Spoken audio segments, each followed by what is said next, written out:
Hello my dear students, welcome back. Good afternoon. I am Harshita from Learning World Classes. So Hindi की कक्षा में आप सभी का हार्दिक स्वागत है। जिस तरीके से हमने इस सीरीज़ को स्टार्ट किया था उस तरीके से बहुत अच्छी तरीके से चल रही है, जिसमें हमने स्टार्टिंग की थी जो हमारा मेन बेसिक है किसी भी लैंग्वेज यानी कि भाषा। ठीक है, कि भाषा क्या होती है, लाइक किस तरीके से हम अपने भावों को या विचारों को प्रकट करते हैं, किस तरीके से हम अपने विचारों को सामने वाले पर्सन तक कन्वे कर सकते हैं, लाइक बोलकर, लिखकर। ठीक है, लिखेंगे तो लिपि क्या होती है, किस तरीके से होते हैं, यानी कि क्या अंक है जो उसके लिए हमने निश्चित किए हुए हैं उसे लिपि कहा जाता है।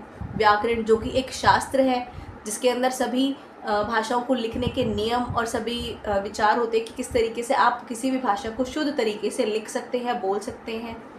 ठीक है, तो वही सीरीज़ है, उसको हम कंटिन्यू करते चल रहे हैं। जिस तरीके से हमने जाना था कि जो भाषा है बहुत ही इंपॉर्टेंट थिंग है ना, तो उसी के अंदर जो हमारा हिंदी व्याकरण है वो एक भाषा का बहुत इंपॉर्टेंट शास्त्र है, जो कि आप बोल सकते हो रूल बुक है, जिसके अंदर सभी नियम है किसी भाषा को इस्तेमाल करने के लिए, लाइक लिखने के लिए, बोलने के लिए, पढ़ने के लिए, है ना।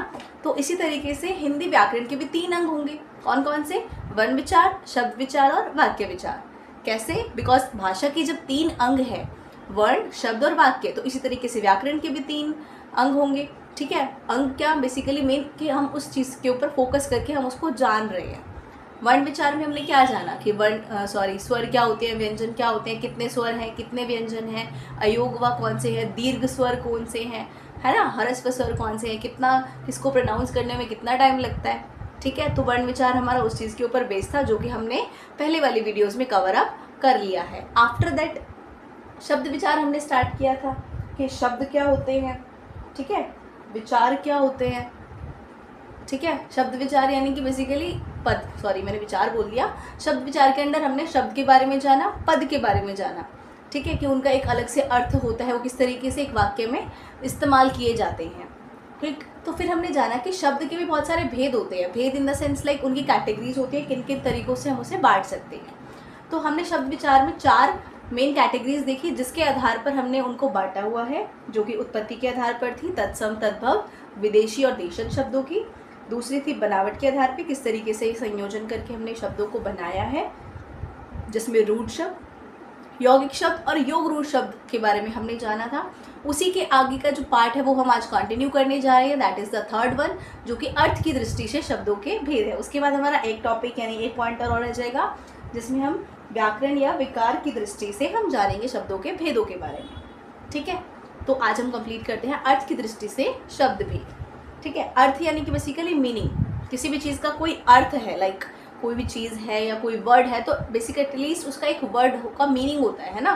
तो वही है कि अर्थ के आधार पर हम इन शब्दों को किस तरीके से कैटेगराइज कर सकते हैं, बांट सकते हैं। ठीक है, तो 4 कैटेगरीज हमने यहाँ पे नोट डाउन किए, दैट इज एकार्थी शब्द, अनेकार्थी शब्द, पर्यायवाची शब्द एंड विलोम शब्द। ठीक है, जानते हैं सबको एक एक करके। एकार्थी शब्द ये बेसिकली वो शब्द होते हैं जिनका सिर्फ एक अर्थ होता है, सिर्फ मुख्य अर्थ एक ही होता है। ठीक है, ये व्यक्तिवाचक और जातिवाचक जो संज्ञाएं होती है ना हमारे, लाइक किसी एक पर्टिकुलर जाति को या व्यक्ति को अगर कोई डिनोट कर रहा है तो वो वाली संज्ञाएं भी हमारी एकार्थी शब्द में आ जाती हैं। फॉर एग्जाम्पल जैसे घर, अब घर है, घर का एक ही मीनिंग होता है, घर जहाँ पर आप रहते हो। धोबी, वॉशरमैन यानी कि जो कपड़े धोता है ना, ऐसा तो नहीं है कि उसका कोई और मीनिंग होता है कि धोबी एक तो कपड़े वाला हो गया, दूसरा कोई और हो रहा है, नहीं, ओनली अ सिंगल मीनिंग, एकार्थी शब्द। ठीक है, घोड़ा, होर्स ही होता है ना, किसी और एनिमल को तुम घोड़ा नहीं बोल सकते। सो एकार्थी शब्द यानी कि सिंगल एक मीनिंग होगा तो वो एकार्थी शब्द की कैटेगरी में आ जाएगा।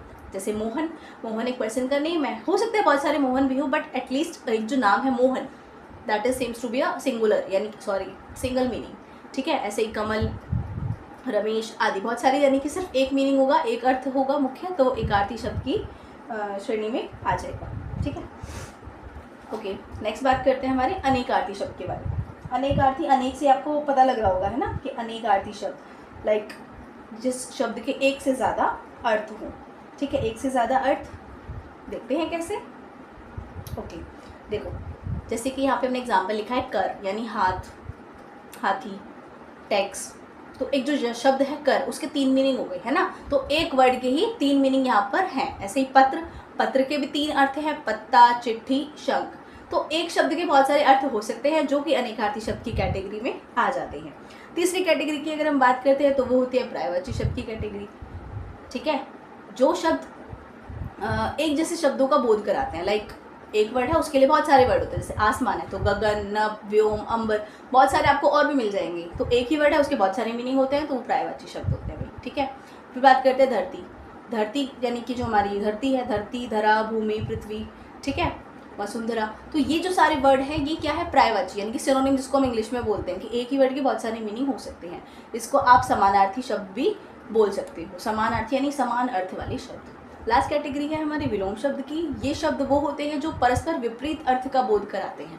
जैसे ठंडा, गर्म, दिन, रात, सुख, दुख, ऊपर, नीचे, काला, सफ़ेद, अच्छा, बुरा।